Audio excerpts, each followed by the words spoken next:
यूहन्ना का सुसमाचार अध्याय 4 वचन 23 और 24 मैं पढ़ रही हूँ, ध्यान देकर।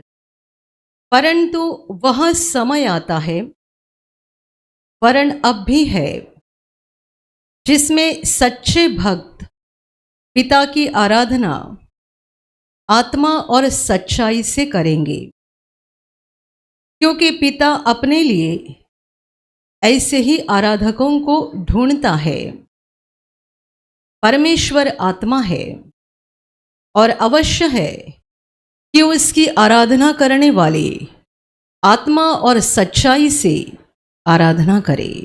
Hallelujah, hallelujah, hallelujah, hallelujah, hallelujah. मेरे प्यारे भाइयों और बहनों, प्रभु यीशु मसीह की एक महिला के साथ, सामरी महिला के साथ बातचीत हो रही थी। यह सामरी औरत थी और उसने प्रभु यीशु के साथ बातें करते हुए आराधना के विषय में कुछ सवाल किया। उसका सवाल ऐसा था कि हमारे बाप दादों ने इस पहाड़ पर परमेश्वर की आराधना की है और तुम यहूदी लोग ऐसा कहते हो कि जहां परमेश्वर की आराधना होनी चाहिए वो जगह यरूशलेम में है। ये नहीं।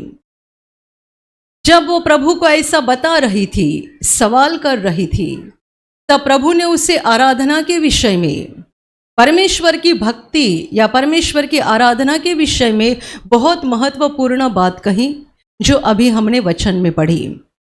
प्रभु ने उससे कहा, वह समय आता है, वरन अभी है, जिसमें सच्चे भक्त पिता की आराधना आत्मा और सच्चाई से करेंगे, क्योंकि पिता ऐसे ही आराधकों को ढूंढता है। परमेश्वर आत्मा है और अवश्य है कि उसकी आराधना करने वाले आत्मा और सच्चाई से परमेश्वर की आराधना करे। Hallelujah, hallelujah, hallelujah, hallelujah. यह औरत यीशु को यह बताना चाहती थी कि हमारे बाप दादों ने, हमारे सारे लोगों ने इसी पहाड़ पर परमेश्वर की आराधना की है। आप लोग यानी प्रभु यीशु यहूदी समाज में पैदा हुआ था, तो वो कहती है कि तुम लोग कहते हो कि जहां परमेश्वर की आराधना करनी चाहिए वो जगह यहां नहीं परंतु यरूशलेम में है। तो यीशु उसके मन की गलत फहमी को दूर कर रहा है। यीशु उसको बता रहा है कि परमेश्वर आत्मा है और जरूरी है कि उसकी आराधना करने वाले आत्मा और सच्चाई से परमेश्वर की आराधना करें, और परमेश्वर अपने लिए ऐसे ही आराधकों को ढूंढ रहा है जो आत्मा से और सच्चाई से परमेश्वर की आराधना करें। मतलब क्या है? मतलब यह है कि तुम शारीरिक लोग हो और बाहरी बातों को ज़्यादा महत्व देते हो। यहाँ पर आराधना होनी चाहिए, यहाँ पर नहीं होनी चाहिए। ये जगह आराधना की है, यहीं से परमेश्वर हमारी प्रार्थना सुनेगा। ये जगह आराधना की नहीं है, यहाँ पर से परमेश्वर हमारी प्रार्थना को नहीं सुनेगा। सामरी कहते हैं ये पहाड़ पर परमेश्वर की आराधना होनी चाहिए, यहूदी कहते हैं केवल यरूशलेम में परमेश्वर की आराधना होनी चाहिए। तुम शारीरिक लोग हो और बाहरी बातों को महत्व देते हो और बाहरी बातों के ऊपर निर्भर होकर अपने ही मन के विचार के अनुसार परमेश्वर के बारे में सोचते हो। पर वास्तविकता यह है कि परमेश्वर आत्मा है और वो आत्मा होने के कारण वो शारीरिक बातों को यानी बाहरी बातों को महत्व नहीं देता है, परंतु वो आत्मिक बातों को महत्व देता है। तुम आराधना कौन से जगह पर, कौन से मंदिर में खड़े होकर, कौन से पहाड़ पर खड़े होकर, कौन से ज़मीन पर खड़े होकर प्रार्थना कर रहे हो या आराधना कर रहे हो, ये परमेश्वर नहीं देख रहा है, परंतु तुम आत्मा से और सच्चाई से उसकी आराधना करते हो या नहीं, ये वो देखता है। और यीशु ने बहुत महत्वपूर्ण बात कही है, क्योंकि पिता अपने लिए ऐसे ही आराधकों को ढूंढता है। इसका मतलब यह है, संसार में कितने सारे लोग परमेश्वर की आराधना करते हैं, लेकिन सबके सब परमेश्वर की इच्छा के अनुसार नहीं करते हैं। परमेश्वर उनमें ढूंढता है सच्चे आराधक कौन है, सच्चे भक्त कौन है। हर कोई अपने आप को परमेश्वर का भक्त बोल सकता है। मैं भी परमेश्वर का भक्त हूं, मैं भी आराधक हूं। लेकिन क्या परमेश्वर हमें सच्चा भक्त समझता है? परमेश्वर किसे सच्चा भक्त समझता है और परमेश्वर सच्चे भक्तों को ढूंढता है? ये प्रभु ने साफ कहा है। कौन है सच्चा भक्त? जो बाहरी बातों को महत्व नहीं देता है, परंतु आत्मा से और सच्चाई से परमेश्वर की आराधना करता है। Hallelujah, hallelujah, hallelujah, hallelujah. हम प्रेरित चरित्र में घटना पढ़ते हैं जहां पर एक अन्य जाति मनुष्य जिसका नाम लिखा है कुरनेलियुस, ये अपने घर में प्रार्थना कर रहा था। ये तो अन्य जाति मनुष्य था, लेकिन सालों साल ये जीवित परमेश्वर के लिए यानी यहोवा के लिए अपने मन में डर रखता था और सालों साल वो दान किया करता था और परमेश्वर पिता के पास प्रार्थना किया करता था। कई साल ये चलता रहा और एक समय आ गया जब वो अपने घर पे प्रार्थना कर रहा था, तब उसने देखा स्वर्गदूत उसके घर में आ खड़ा हुआ है और स्वर्गदूत उसे ये कह रहा था, तुम्हारी प्रार्थनाएं और तुम्हारा सारा दान परमेश्वर के यहाँ स्मरण में आया है, तो जाओ किसी को याफा में भेज दो जहां पर पतरस नाम का एक आदमी है, उसे तुम्हारे घर में बुलाओ। और स्वर्गदूत चला गया। कुरनेलियुस ने अपने पास के 2 आदमियों को भेजा ढूंढने के लिए, और जैसा कि स्वर्गदूत ने कहा था कि वो कहाँ उतरा है पतरस, वहां पर भेजा। पतरस को पाया वैसा ही उसे बुलाया और पतरस ने इनको उद्धार का सुसमाचार सुनाया। लेकिन ये सारी बात कैसे हो गई? ये मनुष्य तो परराष्ट्रीय था, यानी अन्य जाति था। कहाँ प्रार्थना कर रहा था? यरूशलेम में नहीं, वो अपने घर में प्रार्थना कर रहा था। और लिखा गया है कि ये उसकी भक्ति सालों साल चलती रही। यहोवा के लिए वो अपने मन में डर रखा हुआ था, भय रखता था, दिल से उस पर विश्वास करता था और सालों साल वो प्रार्थना करता था। और जब वो अपने घर पे एक दिन प्रार्थना कर रहा था, तब परमेश्वर ने उसके पास एक स्वर्गदूत को भेजा और बड़ा महत्वपूर्ण संदेश उसके पास दिया, क्योंकि उसे उद्धार का सुसमाचार प्राप्त होना जरूरी था। और परमेश्वर ने एक स्वर्गदूत को भेजकर उद्धार के सुसमाचार का रास्ता उसके सामने खोल दिया। हालेलुया। इसका मतलब यह मनुष्य जो सच्चे हृदय से अपने ही घर में परमेश्वर की आराधना करता था, परमेश्वर की भक्ति करता था, उससे परमेश्वर स्वयं बहुत खुश था। Hallelujah, hallelujah, hallelujah. मेरे प्यारे भाई और बहनों, सच्चा आराधक कौन है? सच्चा भक्त कौन है? जो आत्मा से और सच्चाई से परमेश्वर की आराधना करता है। आत्मा से और सच्चाई से जो परमेश्वर की आराधना करता है, वो सच्चा भक्त है। जो बाहरी बातों के द्वारा परमेश्वर को प्रसन्न करता है, वो सच्चा भक्त नहीं है। सच्चा भक्त वो है जो बाहरी बातों को महत्व नहीं देता है। सच्चा भक्त वो है जो अपने आत्मा से और सच्चाई से आराधना करता है। इसका मतलब उसका दिल परमेश्वर के साथ ईमानदार है। उसका दिल परमेश्वर के साथ ईमानदार है। वो जैसा परमेश्वर चाहता है वैसा ही चलता है, वैसा ही बोलता है। परमेश्वर का भय रखकर, परमेश्वर पर पूरा ही पूरा भरोसा रखकर अपने जीवन को बिताता है। कितने सारे लोग बड़ी बड़ी प्रार्थना करते हैं, लेकिन उनका प्रार्थना का जीवन अलग होता है और वास्तविक जीवन अलग होता है। मुंह से हालेलुया बोलेंगे और घर पे जाने के बाद दूसरों को गालियां देंगे। मुंह से हालेलुया बोलेंगे और बाहर जाकर दूसरों के साथ झूठ बोलते हैं। इसका मतलब क्या है? हमारी आराधना सच्ची आराधना नहीं है। परमेश्वर आत्मा है और वो चाहता है कि उसके आराधक ऐसे ही हो कि जो आत्मा से और सच्चाई से परमेश्वर की आराधना करे। हालेलुया। Hallelujah, hallelujah, hallelujah. सच्चे आराधक वो होते हैं जो आत्मा से आराधना करते हैं और उनका चाल चलन, उनका जीवन भी वैसा ही होता है। जैसे वो परमेश्वर के सामने आते हैं वैसे ही दुनिया के सामने भी पेश होते हैं। जैसे वो परमेश्वर के सामने नम्र बनते हैं वैसे ही उनका सांसारिक जीवन भी वैसा ही रहता है। परमेश्वर के सामने एक चेहरा और दुनिया में अलग चेहरा, ऐसा नहीं होता है। और कितने सारे लोग ऐसे हैं जो प्रार्थना में एक चेहरा और दुनिया के सामने अलग चेहरा। ये सच्चे आराधक नहीं है। ध्यान में रखना, परमेश्वर आत्मा है और इसीलिए हम बाहरी बातों के द्वारा उसे प्रसन्न नहीं कर सकते हैं। आप कहोगे मैं 3 घंटा घुटना टेककर प्रार्थना किया, परमेश्वर खुश हो जाएगा। हाँ, जरूर खुश हो जाएगा, लेकिन जब आपकी भक्ति सच्चाई से हो रही है तो खुश हो जाएगा। वरना आपने 3 घंटा घुटना टेककर प्रार्थना तो किया, पर उसके बाद आपका जीवन कैसा है? आप औरत को मारपीट करते हैं, पति को उल्टा बोलते हैं, पड़ोसियों के साथ झगड़ा करते हैं, आप बहुत बार झूठ बोलते हैं, बहुत कुछ गलत काम करते हैं और फिर कहोगे मैंने 3 घंटा प्रार्थना किया, मैंने सप्ताह में 2 दिन उपवास किया, 4 दिन उपवास किया, परमेश्वर खुश हो जाएगा। Hallelujah, hallelujah, hallelujah.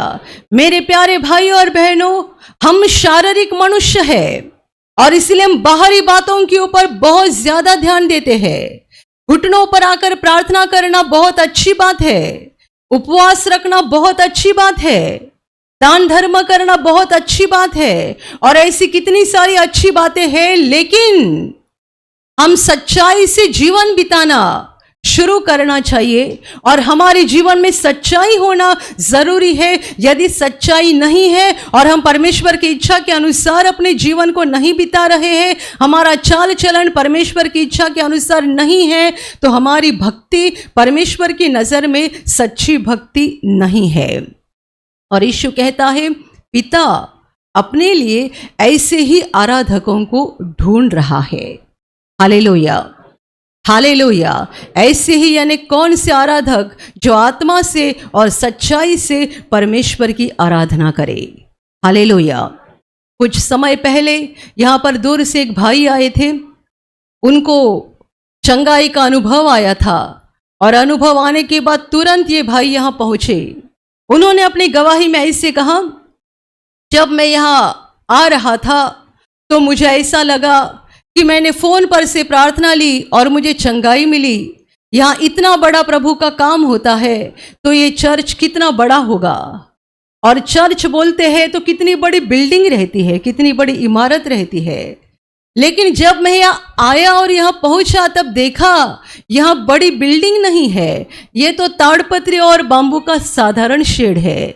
ऐसा चर्च मैंने कभी देखा नहीं था। ये कौन सा चर्च है? क्योंकि तब तक ये भाई YouTube पर प्रार्थना देख रहे थे और YouTube पर हमारे बाम्बू नहीं दिखाई देते हैं, हमारी ताड़पत्री नहीं दिखाई देती है। YouTube पर आप बस ये मंच देखते हो, ये पर्दा देखते हो। देखने वालों को लगता है ये बड़ी इमारत होगी, बड़ी बिल्डिंग होगी। और ये भाई जब यहाँ आए तो उनको इस बात का अचंभा लगा, ये तो बाम्बू और ताड़पत्री का साधारण शेड है, लेकिन परमेश्वर यहाँ बड़े बड़े काम करता है। हालेलुया। चर्च बोले तो कितनी बड़ी इमारत होनी चाहिए, कितनी भारी बिल्डिंग होनी चाहिए, क्या क्या सब भारी भारी होना चाहिए। यहाँ आने के बाद आपको बाहरी चीजों के बारे में कुछ भी भारी नजर नहीं आएगा, कुछ भी नहीं। जिससे दुनिया अच्छा अच्छा कहती है ना, वैसा आपको यहाँ कुछ भी नजर नहीं आएगा। पर ये हो जाएगा, आप आएंगे तो आपको चंगाई मिल जाएगी, आप आएंगे तो आपको छुटकारा मिल जाएगा, आपको यहाँ शांति मिल जाएगी, आपके दिल का डर निकल जाएगा, दिल की व्याकुलता निकल जाएगी, क्योंकि यहाँ परमेश्वर है जो आत्मा है। यहाँ परमेश्वर मौजूद है जो आत्मा है, जो आपको आंखों से दिखाई नहीं दे रहा है। हम यहाँ बहुत भारी भारी चीजें बना देंगे, लेकिन यदि परमेश्वर की मौजूदगी नहीं होगी तो बताइएगा फायदा क्या है। हमने चर्च के नाम से एक बड़ी बिल्डिंग बनाई, लेकिन इस बिल्डिंग के अंदर परमेश्वर मौजूद नहीं होगा तो बिल्डिंग का फायदा क्या है? सोने की दीवारें भी हमने खड़ी कर दी और जमीनें भी सोने की बना दी, लेकिन स्वर्ग का परमेश्वर यहां मौजूद नहीं है तो फायदा क्या है बताओ? Hallelujah, hallelujah. आज हम आपको एक गवाही सुनेंगे। एक बहन और उनकी दोनों लड़की आई है चंद्रपुर से। वो जवान लड़की मरने पर जा रही थी। हमने यूट्यूब पर गवाही डाली है बहुत समय पहले। कोई उम्मीद नहीं थी, कोई आशा नहीं थी। ये परिवार यूट्यूब पर अपनी प्रार्थना सुन रहे थे। उस लड़की के माँ को, उस बहन को विश्वास मिल गया। विश्वास के साथ वे प्रार्थना करते रहे और प्रभु ने उनके विश्वास के कारण इतना बड़ा चमत्कार किया, इतना बड़ा अद्भुत काम किया कि वो मृत्यु से बाहर आ गई। जो मरने पर थी, प्रभु ने उसको मृत्यु के मुंह से बाहर निकाला, जीवन में लाया। आज वो बहन जिंदा है, तंदुरुस्त है। ये लोग यहाँ पर आए नहीं थे, उन्होंने पहले यूट्यूब पर से प्रार्थना को देखना शुरू किया, परमेश्वर के संदेश को देखना शुरू किया, सुनना शुरू किया और परमेश्वर का सामर्थ उनके जीवन में काम करने लगा। Hallelujah, hallelujah. हमारे पास बड़ा चर्च नहीं है, भारी चर्च नहीं है, बड़ी बिल्डिंग नहीं है, इसका हमें कोई गम नहीं है, दुख नहीं है। खुशी इस बात की है कि जो यहाँ आते हैं चंगाई पाते हैं, जो यहाँ आते हैं छुटकारा पाते हैं, जो यहाँ आते हैं आशीष प्राप्त करते हैं। और कई सारे हैं जो यहाँ आते भी नहीं है, केवल यूट्यूब के माध्यम से हमारी प्रार्थना को और संदेश को सुनते हैं, सहभाग लेते हैं और अपने घरों में ही चंगाई पाते हैं, छुटकारा पाते हैं और आशीषों को प्राप्त करते हैं। हमें इस बात की बहुत ज़्यादा खुशी है, क्योंकि इसी के द्वारा ये सबूत मिल रहा है कि जीवित परमेश्वर यहाँ पर काम कर रहा है। Hallelujah, hallelujah, hallelujah. चंगाई देना मनुष्य का काम नहीं है, कोई मनुष्य चंगाई नहीं दे सकता है।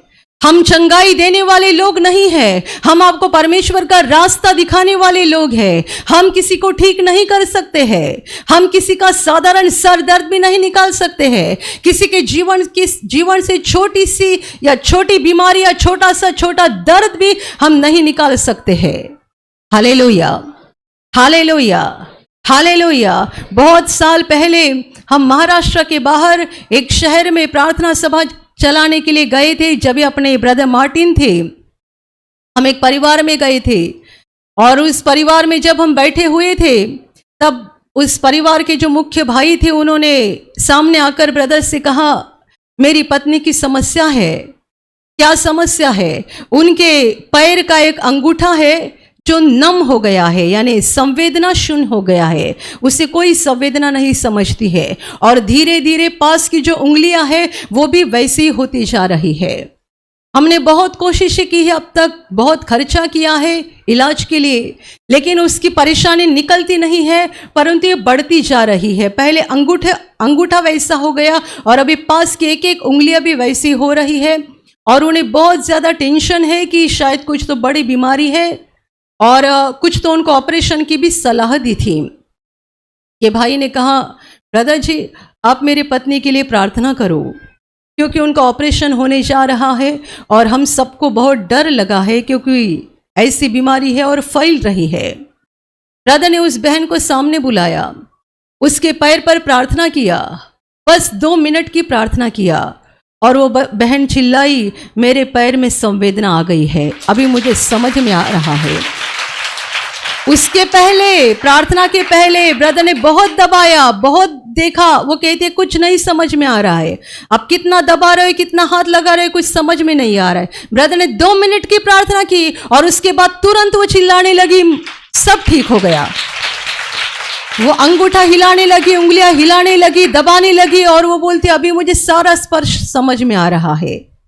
एक पल में ये काम मनुष्य कर सकता है क्या? ये मनुष्य का काम है? ये मनुष्य का काम नहीं है, ये परमेश्वर का काम है। हालेलुया। और जो लोग आत्मा से और सच्चाई से परमेश्वर की आराधना करते हैं वे परमेश्वर की नजर में सच्चे भक्त है। और परमेश्वर ऐसे ही आराधकों को यानी ऐसे ही सच्चे भक्तों को ढूंढता है। Hallelujah, hallelujah, hallelujah, hallelujah. कई लोग जब पहली बार यहाँ आते हैं, यहाँ का नज़ारा देखकर उनको ऐसा लगता है कि दोबारा हम यहाँ पर नहीं आएंगे, क्योंकि यहाँ पर कोई अच्छी खास बात नहीं है बैठने के लिए, खाने पीने के लिए, या ऐसी कोई खास बात नहीं है कि यहाँ आने का उनका मन हो जाए। लेकिन बस 1-1.5 घंटा उनका यहाँ बीतता है, पता नहीं उनकी आत्मा में क्या होता है। जो आते समय बोलते दोबारा नहीं आएंगे, वो जाते समय बोलते हैं अभी आना कभी छोड़ेंगे नहीं। Hallelujah, hallelujah. कितने भाइयों ने गवाही दी है, उनकी औरतें उनको यहाँ लाने के लिए कोशिश करती थी, वे आते नहीं थे, लेकिन एक दिन जबरन लाया और उसके बाद ऐसी हालत हो गई कि पत्नी को पति कहता है तू आ रही है तो चल, नहीं तो मैं जा रहा हूं, और पति पहले आके प्रार्थना में भाग लेता है। यहां पे क्या भारी नजर आता है बताओ, क्या भारी है? यहां आपको पसीना आ रहा है, एक तो इतनी गर्मी बढ़ गई है, ऊपर से ये ताड़पत्री है, सबों को पसीना आ रहा है, हम पसीना पोंछ रहे हैं, शरीर को गर्मी है, आत्मा में सुकून मिल रहा है। शरीर से पसीना निकल रहा है, आत्मा को शांति मिलती जा रही है। मुझे भरोसा है, पक्का भरोसा, आज जो कोई यहाँ बड़े दुख के साथ आए थे, यहाँ जैसे ही गाना शुरू हो गया, स्तुति आराधना शुरू हो गई, वचन शुरू हो गया, धीरे धीरे धीरे धीरे जैसे जलते हुए आग के ऊपर पानी गिरता है, वो बुझते जाती है, बुझते जाती है, बुझते जाती है, वैसे वैसे आपकी आत्मा की आग बुझ रही है और आपको शांति मिल रही है। बड़े दुख के साथ, दर्द के साथ आप यहाँ आए थे, शायद आपके मन में भी गलत गलत ख्याल थे, लेकिन अभी यहाँ परमेश्वर की मौजूदगी में बैठने के बाद आपकी आत्मा में शांति आ रही है। Hallelujah, hallelujah. ये ऐसी शांति है ना, आप किसी भी बड़े होटल में बैठोगे तो भी आपको नहीं मिलेगी, किसी भारी जगह पर बैठोगे तो भी नहीं मिलेगी, दुनिया के सबसे बड़े महल में बैठोगे तो भी आपको नहीं मिलेगी। वहां महल है लेकिन वहां परमेश्वर नहीं है। यहां बांबू और ताड़पत्री का शेड है लेकिन यहां परमेश्वर है। Hallelujah, hallelujah, hallelujah, hallelujah. मेरे प्यारे भाई और बहनों, जरूरी क्या है, महत्वपूर्ण क्या है? परमेश्वर के लिए बाहरी बातें महत्वपूर्ण नहीं है, परमेश्वर आत्मा है और वो ढूंढ रहा है ऐसे आराधकों को जो आत्मा से और सच्चाई से परमेश्वर की आराधना करे। जब तक यीशु दुनिया में नहीं आया था, यहूदी लोग बहुत ज्यादा गलत फहमी में थे। उन्हें लगता था यरूशलेम में प्रार्थना करेंगे तो ही परमेश्वर प्रार्थना सुनेगा। शायद आज भी कितने सारे यहूदी ऐसे ही हैं जिन्हें लगता है कि आप यरूशलेम आकर प्रार्थना करो, क्योंकि यरूशलेम से ही परमेश्वर प्रार्थना सुनता है। आज हम यहाँ भारत में, महाराष्ट्र में, पालघर जिला में, नायगांव में बैठे हुए हैं। हमारा यरूशलेम के साथ दूर दूर तक कोई रिश्ता नहीं है। यरूशलेम हमसे कितना दूर है, हम यहाँ से प्रार्थना करते हैं, परमेश्वर सुनता है। और कितने सारे लोग सच्चे मन से अपने घर में परमेश्वर को पुकारते हैं और उनके घर में परमेश्वर उनकी पुकार को सुनता है। कितने सारे लोग ट्रेन में बैठे बैठे प्रार्थना करते हैं, रास्ते पर से चलते चलते प्रार्थना करते हैं, कंपनी में, ऑफिस में काम करते समय प्रार्थना करते हैं और वहां पर परमेश्वर उनकी सुनता है और उन्हें जवाब देता है, क्योंकि परमेश्वर आत्मा है। Hallelujah, hallelujah. बहुत साल पहले की घटना है। नवी मुंबई में एक चैनल था, केबल चैनल, जिस पर अपना कार्यक्रम आता था, प्रार्थना का कार्यक्रम। और एक बार जब उनके ऑफिस में गए थे कुछ कार्यक्रम के बारे में ही बातचीत करने के लिए, तब उस चैनल के जो मुख्य व्यक्ति थे उन्होंने उनके एक स्टाफ को बुलाया और कहा, ब्रदर थे हमारे पास, साथ थे, उनको कहा, ब्रदर जी ये जरा भाई आपको कुछ बताना चाहते हैं, सुन लेना। ब्रदर ने उनके स्टाफ को पूछा क्या हो गया। ये स्टाफ मसीही नहीं था, यीशु को जानता भी नहीं था।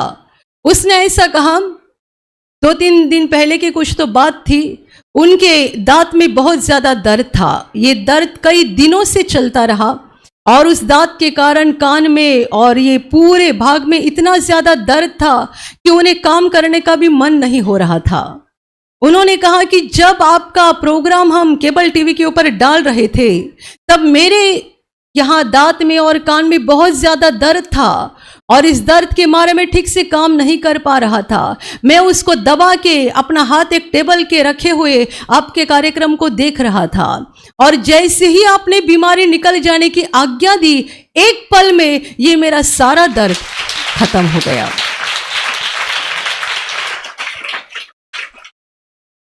बड़ी दिलचस्प बात है, ये भाई ने प्रार्थना में भाग नहीं लिया, ना ही उनका यीशु पर कोई विश्वास होगा क्योंकि यीशु को जानते नहीं थे। वे बस अपना काम कर रहे थे।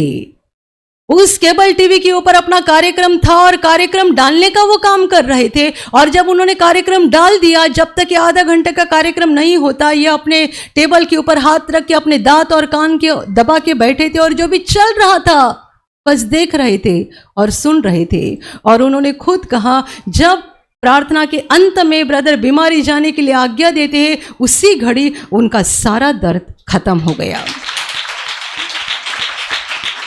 Hallelujah, hallelujah, hallelujah. इसीलिए बाइबल कहती है परमेश्वर हाथ से बनाए हुए मकान में नहीं रहता है, परमेश्वर हाथ से बनाए हुए घर में नहीं रहता है। हम परमेश्वर को रहने के लिए बड़ा घर, बड़ी बिल्डिंग नहीं बना सकते हैं। हम परमेश्वर के लिए बाहरी बातों के सजाकर कोई चीज को या जगह को तैयार नहीं कर सकते हैं। ये परमेश्वर के लिए महत्वपूर्ण नहीं है। परमेश्वर मनुष्य का दिल देखता है। यहां परमेश्वर क्यों मौजूद है बताओ? क्या ये जमीन में कुछ है? क्या इस शेड में कुछ है? ये जमीन में नहीं, इस शेड में नहीं, परंतु यहां पर परमेश्वर के वचन सिखाए जाते हैं और आने वाले विश्वास के साथ वचन को ग्रहण करते हैं। परमेश्वर के दिल को खुशी मिलती है और इसीलिए परमेश्वर यहां मौजूद रहता है। वो आत्मा है, आत्मिक बातों को देखता है, आत्मिक बातों को देखता है, आत्मिक बातों को परखता है, आत्मिक बातों को जांचता है। वो बाहरी बातों को नहीं देखता है। Hallelujah, hallelujah. बाहरी बातें थोड़ी बहुत जरूरी होती है, वो हम कर लेते हैं। थोड़ी बहुत बातें, बाहरी बातें जो हमारे सच्चे भक्ति में हमारी मदद करते हैं। जैसे कि हम कहते हैं कभी कभी आराधना के लिए घुटने पे आने के लिए कहते हैं, प्रार्थना के लिए परमेश्वर के सामने खड़े होने के लिए कहते हैं। बहनों को हम प्रार्थना करते समय सर ढकने के लिए बोलते हैं। बहनों को कहते हैं जब आप परमेश्वर के घर में आते हो अच्छा कपड़ा पहन कर आओ। अच्छा कपड़ा यानी भड़कीला कपड़ा नहीं, ऐसा कपड़ा नहीं जिसके द्वारा दूसरे भाई पाप में गिर जाएंगे। ऐसा कपड़ा नहीं, अच्छा कपड़ा पहन कर आ जाओ। ये ऐसी थोड़े बहुत चीजें होती है, बाहरी बातें जो हमें सच्ची भक्ति के लिए मदद करते हैं, लेकिन बहुत नहीं। परमेश्वर के लिए बहुत बाहरी बातें जरूरी नहीं है। परमेश्वर आत्मा है, आत्मिक बातों को ढूंढता है, आत्मिक बातों को परखता है, आत्मिक बातें जांचता है। Hallelujah, hallelujah. मैंने ऐसे कई लोगों को देखा है जो बहुत झूठ बोलते हैं, बहुत झूठ बोलते हैं और जोर जोर से गाना गाएंगे, जोर जोर से नाचेंगे। देखने वालों को लगता है ये परमेश्वर का सच्चा भक्त है। झूठ बहुत बोलते हैं और परमेश्वर के सामने ऐसा गाएंगे, ऐसा नाचेंगे, ऐसा कूदेंगे कि देखने वालों को लगेगा कितना बड़ा भक्त है परमेश्वर का। कई लोग होते हैं जिनके जीवन में कुछ ना कुछ गुप्त पाप रहता है, परमेश्वर की नजर में बहुत बड़ा पाप करते हैं, लेकिन जब परमेश्वर के मंदिर में आते हैं ऐसे कूदते हैं, ऐसे नाचते हैं, ऐसा चिल्लाकर प्रार्थना करते हैं जैसे कि देखने वालों को लगता है ये बड़ा भक्त है। आप मनुष्यों को फंसा सकते हो, परमेश्वर को नहीं। आपकी ओर देखकर आसपास वाले कहेंगे क्या परमेश्वर का सच्चा भक्त है, कैसी भक्ति कर रहा है, कैसी आराधना कर रहा है। Hallelujah, hallelujah. हालेलुया। और इसीलिए कई भाई बहन दूसरों का आदर्श अपने सामने रखते हैं। मुझे इस भाई की तरह आराधना करनी है, मुझे इस बहन की तरह आराधना करनी है। कभी ऐसा मत बोलो कि मुझे इस भाई की तरह बनना है या इस बहन की तरह बनना है। आप उनका क्या जानते हो? आप उनको बाहरी रूप से देखते हो, क्या आप उनके अंदर के जीवन को जानते हो? मैंने कई भाई बहनों को सुना है, उनके सोच विचार ऐसे होते हैं, ये भाई कितने अच्छी तरीके से आराधना करता है, मुझे ऐसी आराधना करनी चाहिए, मुझे ऐसा आराधना करना आना चाहिए। ये बहन कितने अच्छे से गाना गाती है, ये बहन कितने अच्छे से आराधना करती है, हमें भी वैसा बनना है, मुझे भी वैसा बनना है। आपके मन में ऐसे सोच विचार होंगे तो निकाल डालो।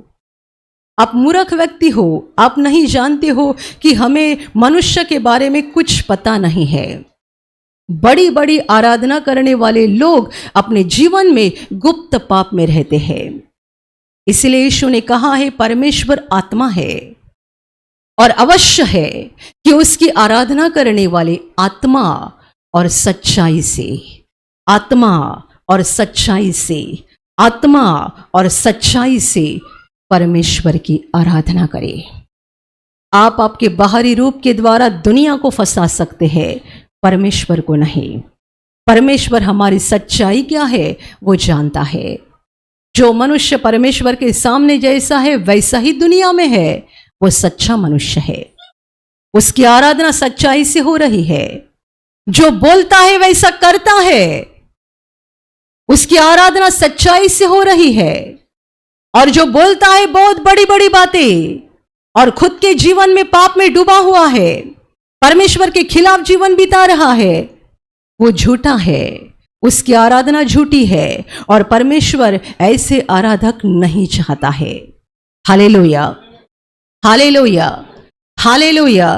क्यों यीशु बोल रहा है कि पिता ऐसे ही आराधकों को ढूंढ रहा है। दुनिया में एक साथ करोड़ों लोग परमेश्वर की आराधना करते हैं, लेकिन परमेश्वर उनमें ढूंढता है सच्चा आराधक कौन है, सच्चा भक्त कौन है। और कौन है सच्चा भक्त? जो आत्मा से और सच्चाई से परमेश्वर की आराधना कर रहा है। Hallelujah, hallelujah, hallelujah. बाहरी बातों के द्वारा तुलना मत करो, बाहरी बातों को मत देखा करो। इसलिए मैंने कहा हमारे पास बड़ी बिल्डिंग नहीं है, बड़ा चर्च नहीं है, यानी दिखने में कोई बड़ा चर्च नहीं है, लेकिन हमारा चर्च आत्मिक चर्च है। यहाँ पर परमेश्वर मौजूद है, यहाँ पर वो काम करता है। हर सप्ताह कितने सारे लोग यहाँ आकर गवाही देते हैं, परमेश्वर ने उनको चंगा किया। हम गवाही सुनते हैं, हमें ही बड़ा अचंबा होता है, आश्चर्य लगता है, ये कैसा होता है, ये कैसा हो गया। गए सप्ताह में एक भाई ने गवाही दी, उनके खेती में आसपास आग लगी हुई थी, बहुत आग फैल रही थी और उनके फसल तक आग आ गई। उनको जैसे खबर मिली कि उनकी फसल तक आग आ रही है, वे दौड़ते दौड़ते अपने खेती के पास गए। डर गए, अभी मेरी सारी फसल जल के खत्म हो जाएगी, क्योंकि आसपास सब जगह आग फैली हुई थी। डरे थे लेकिन हिम्मत नहीं हारी थी। उन्होंने प्रार्थना का तेल पानी लिया, यीशु के नाम से प्रार्थना करके जोर से वहां पर छिड़क कर कहा, ये मैं यीशु का लहू यहां पर छिड़क रहा हूं। और उस भाई ने कहा, जैसे ही उसने यीशु के नाम से वो पानी वो तेल वहां पे छिड़क दिया, आग वहीं पे वहीं बुझ गई, आगे नहीं बढ़ी और उनकी सारी फसल बच गई। हालेलुया। परमेश्वर आत्मा है और जरूरी है, अवश्य है कि उसकी आराधना करने वाले आत्मा और सच्चाई से उसकी आराधना करें। बाहरी बातों को महत्व मत देना, बाहरी बातें मत देखना। आप यदि बाहरी बातें देखोगे फंसते जाओगे। अपने जीवन को परमेश्वर के सामने सीधा बनाओ, परमेश्वर के वचन के अनुसार अपने आप में बदलाव करो और सच्चाई से और आत्मा से परमेश्वर की आराधना करो, क्योंकि परमेश्वर ऐसे ही भक्तों को ढूंढ रहा है। और जब ऐसे भक्त परमेश्वर को मिल जाते हैं, वो उन पर प्रसन्न होता है और उनके जीवन को स्वर्ग के आशीषों से भर देता है। Hallelujah, hallelujah, hallelujah, hallelujah. और अभी प्रार्थना करने का समय है। आप विश्वास करो कि एक पल में प्रभु यीशु आपको छूकर चंगाई देगा। एक पल में वो आपके जीवन का दुख निकाल देगा और आपके आंसुओं को खुशी में बदल देगा, क्योंकि उसके लिए असंभव कुछ नहीं है, अनहोनी बात एक भी नहीं है। प्रभु यीशु आज भी जिंदा है। 2000 वर्ष पहले वो शरीर रूप में धरती पर था, आज शरीर रूप में नहीं बल्कि आत्मा के रूप में है। और दुनिया के कोने कोने में जहाँ जहाँ लोग विश्वास के साथ उसको पुकारते हैं, उसके पास प्रार्थना करते हैं, उन सबों की पुकार को प्रभु सुनता है, उन्हें चंगा करता है, उनके आंसुओं को पोंछ देता है और उनके जीवन को खुशी से भर देता है। आप भी इसी विश्वास के साथ आपके बीमार भाग पर हाथ रखो, और यदि वहाँ हाथ नहीं रख सकते हैं तो अपने सीने पर हाथ रखो। प्रभु यीशु के नाम से इसी क्षण आपके शरीर की सारी बीमारियां निकल जाए। यीशु के नाम से आपके जीवन का सारा दुख निकल जाए। शैतान का हर एक काम आपके जीवन से और आपके परिवार से पूरी तरह से नष्ट हो जाए। यीशु के नाम से, प्रभु यीशु के नाम से शैतान का सारा काम आपके जीवन से नष्ट हो जाए। सारी दुष्ट आत्माओं को प्रभु यीशु के नाम से मैं आज्ञा दे रही हूँ, इसी क्षण इन्हें छोड़कर निकल जाओ और वापस उनमें नहीं आना। इसी क्षण प्रभु का महान सामर्थ आपके ऊपर आ जाए। प्रभु का महान सामर्थ आपके ऊपर आ जाए।